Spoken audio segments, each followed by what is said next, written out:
If you want to go ahead and export out a chat for some reason, let's say for example, so that you can import it out into another account or so, then you can go around onto a particular chat and click on more right here.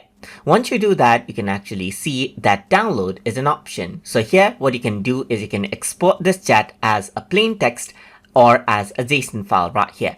If I were to go around and click on JSON, then you can see that this is what you have right here. So now, let's say for example, I'm simply going to go around onto my tutorial folder right here and export it out.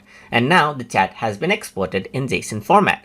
I can also go around right here and export out the chat right here. Let's say for example, I can go ahead onto let's say download and choose plain text right here as well. And once you do that, I can also go ahead and export it out right there as that.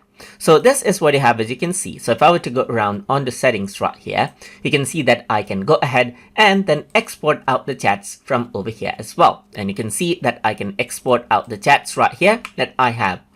That is all of the chats that I have right here, just like this in JSON format as well. You can see the size difference right here.